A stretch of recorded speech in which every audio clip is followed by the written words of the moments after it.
Hi guys, it's Tony Gattari here from Achievers Group with another passionate yet extremely practical business video vitamin. Guys, I want to talk to you about change today.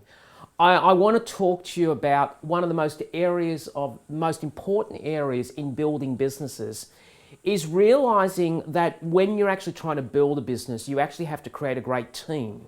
But in many ways that you actually may have to change the dynamics of the team. You might have to change something inside the organization because you want them to be on the same bus. And it's so important to understand how to change people. Now, realizing that in a past life, I used to dominate. Now my job is to facilitate, because I've actually moved out of the corporate world and now a coach, speaker, author, whatever all of that stuff is. But I realize that my job is to effectively inflict change on people because that change process is so necessary to create momentum.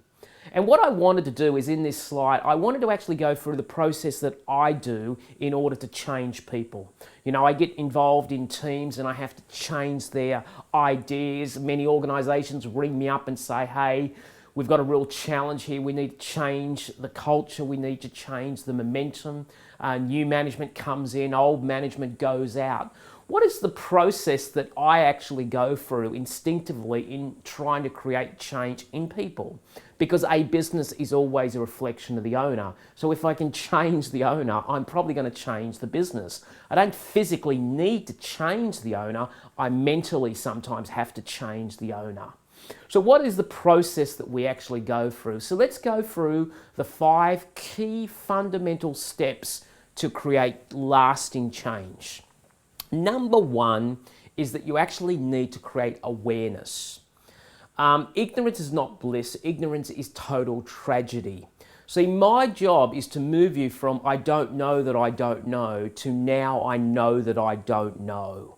So effectively, I have to move you from what I would consider to be darkness to light, because it's only when the light is shed that you can actually see where things are.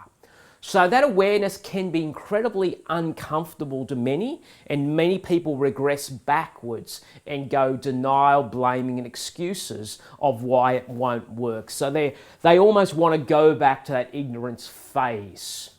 The next area is that once I've made you aware, my job is to effectively get you to accept that this is the truth. To accept that, okay, there has to be a deep acceptance that this is a problem, this is an issue. So effectively, responsibility, ownership, and accountability now come into play. Next thing, and this is the most important thing in my belief, is that once you've accepted it, what are we going to do about it? Now, the key to any great coach is not the knowledge, it's the ability to implement action. It's the ability to create an action list. It's the ability to create an activation, because activation always leads to results. The next phase is after action is to actually create accountability. Accountability is different than action. Action is we're going to do this. Accountability is putting a name next to it, making sure that actually we have it clearly defined as the project leader, as the person that is accountable for that. And sometimes a really good coach is a great accountability coach. They may not add knowledge, but what they do is they formulate the action plan and the accountability plan that is so necessary, almost like the unreasonable friend that you need. And the last aspect of change is a reflection.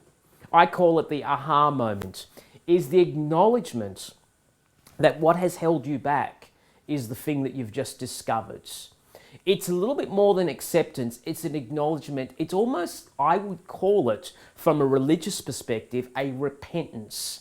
It's a deep repentance and an acknowledgement of a deep truth that has been illuminated, and you acknowledge that that has been the issue. And by acknowledging it, you're actually set free from it. So that's essentially what I try to do when I work with clients. It is very powerful stuff. So if you're working in teams and you're struggling, because motivation is not the answer all the time, you may actually have to go through the 5 A's. awareness? Are they aware? Have they accepted it? Now, if they can't accept it, there's a likelihood that they won't change. Is there action behind this? Is there accountability, and is there acknowledgement? So guys, I hope that slide has really helped you. Until next time, God bless you. Have the most amazing week.